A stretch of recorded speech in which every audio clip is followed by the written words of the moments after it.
Hello, hello, this is Wild Philosophy, and today we'll be talking about the sequel to Edgar Rice Burroughs' At the Earth's Core, his novel Pellucidar. Apologies because this one is going to have to spoil both books. There's no way around it. Although I really do recommend you read them even if you listen to me and think you can get away with not doing so because they are decidedly better than I am making them sound. So the first book, as we mentioned, involved our two intrepid heroes descending to the Earth's core, realizing it is a world midway between the Stone Age and the Jurassic, where human beings are enslaved by a race of reptiles called the Mahars, who maintain their control through both hypnosis and ape men called Sagoths, who walk around with clubs. And at the end of the novel, they're trying. So Edgar Rice Burroughs was very much an Enlightenment man. He believed that the application of science and reason would solve all of our woes, and that we could conquer the violence endemic to human society and replace it with a glorious utopian future. This was the dream starting in the late 1700s, and it lasted all the way. Well, it arguably still is going on, but now it's restricted more to peeps like Dawkins and his buddies in the New Atheism, and what few people are in the transhumanist movement. But there it is.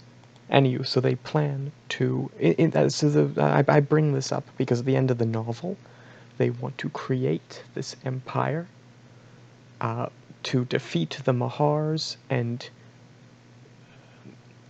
domesticate, train the humans who live in Pellucidar, the world at the center of the Earth.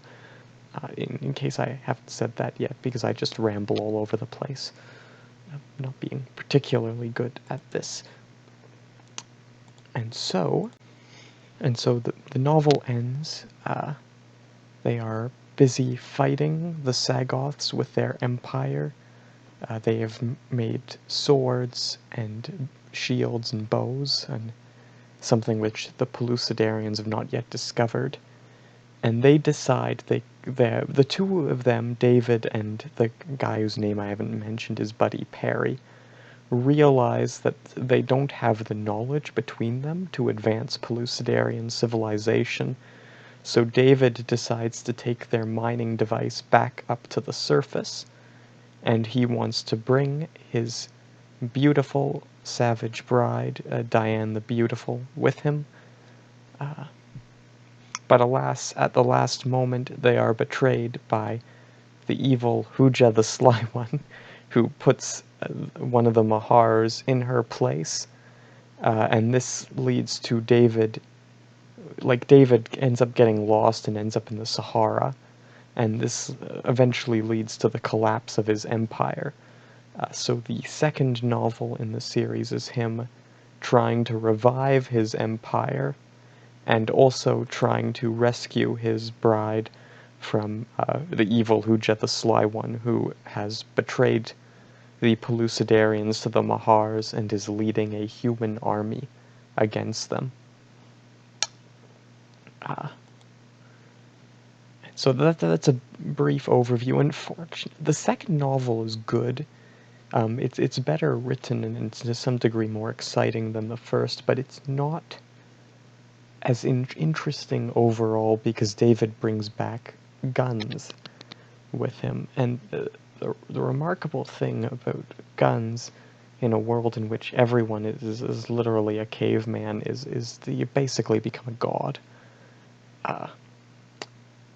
Right, so it's kind of like the first novel had him in life or death brushes with various giant alligators or tigers or monsters, and that it's very exciting because it's an adventure novel. Second novel, not so much. second novel is marked like him and Perry are literally crossing a mountain at one point, and they're fighting all these cave bears. Now a cave bear must have been 20 feet tall, like armored bone plating. You really would not want to fight one of those, but he just shoots it and it dies. And they're just describing, like, he doesn't even bother detailing all the cave bears he has to fight. He's just like, and then I shot this one, and then I shot that one, and on and on. Like, as we fought off the cave bears, like, there's just dozens of them, because otherwise it's not a challenge anymore. And that's what a good adventure story is. It has to be challenging. And it's intriguing. This is why, at the end of the day, I will always defend fantasy and as a superior genre to sci-fi to the death, because sci-fi, whatever its other merits may be, you can always just hand-wave most of the crises that may face the main character. Oh, you have to find who murdered this person? Good thing the 32nd century has instant, like, DNA technology, right? You need to track your way across the earth. Good thing you have geomapping abilities. And of course, there are sci-fi novels that this criticism doesn't apply to. The genre of, I think it's called Planets, Swords and Planets? Planets and Romance? Someone will probably tell me off in the comments. But a fantasy, you don't have this, right? Somebody wants to figure out who the murderer is in a fantasy novel, they need to question people. They want to track someone over land, and they don't have a map, which is an endemic feature of Pellucidar's novels, because obviously the subliterate cavemen are not skilled geographers. Then they have to figure out navigation themselves. And so, fortunately, David loses all of his weapons and gets sold into slavery 30% of the way through the book, because otherwise it would just be really boring. So just watching him shoot everyone who's in his way.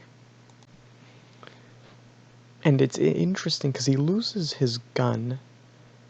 He escapes from slavery, of course. We don't spend too much time doing that one, thankfully. But he has to make all of his weapons. And so we are treated to him like making a knife out of stone, catching shellfish. He domesticates a dog, it's actually, he domesticates a hyenodon, a massive, hideous monster, and which leads to a number of fun and cute scenes where this huge, like, must be the same size as he is, dog, and he's just like, who's a good boy? Meanwhile, it's eating people, eating his enemies. It's great stuff, great stuff. And real cute puppo. But he actually finds a boat. He doesn't make a boat, but he is not capable of getting help, but he manages to save, not only, again, I'm going to just spoil everything, not only save his wonderful bride, but he also saves the natives of the Hooja has built a lair on an island. He's enslaved the gorilla natives, different species of gorilla from the aforementioned Sagoths. Burroughs had a great imagination that way. I'm being serious here. He incorporated multiple different subspecies of ape-man and gave them unique cultures in most instances. Maybe not so much the Sagoths, who are just pictured as brutes with clubs. But they get enslaved by Hooja, he saves them, and then as they're escaping, Perry shows up with an army of I think it was called a felucca? It's like a modern, but it's a boat with a cannon mounted on top, and they blow Hooja's fleet to smithereens. because genius that I am, I neglected to mention that they're escaping by the water. You can see why people go to me for explanations, can't you? Here as I explain 9/10 of the plot, but disjointedly, and leave out all the good bits. But no, no. They And then, of course, yeah, so Perry saves them, and then the last, like, 20 pages of the novel just describes them conquering the Mahars with their unstoppable army of gun-wielding troops who are now riding dinosaurs, because that's how we do in Burroughs' world, and I'm not going to say how they got the dinos. That bit's a secret. You have to have some incentive to read this book. But yeah, so I managed to lower the time on this one again. I was really aiming for 3-minute overviews. I'm much more talkative than I thought, although I think I cut out the rambling. There are several more books. Well, by rambling, I mean I cut out all the ums and likes, or many of them. But no, there are several more books in the Pellucidar series. I will not be doing them because it is my understanding, or I won't be doing them at the moment, because it's my understanding that after the third ends on a cliffhanger, and then they segue into the Tarzan series, but they segue like into like the 13th book in the Tarzan series. So I'm going to cover some other books for the moment. Probably, I mentioned The Secret Garden.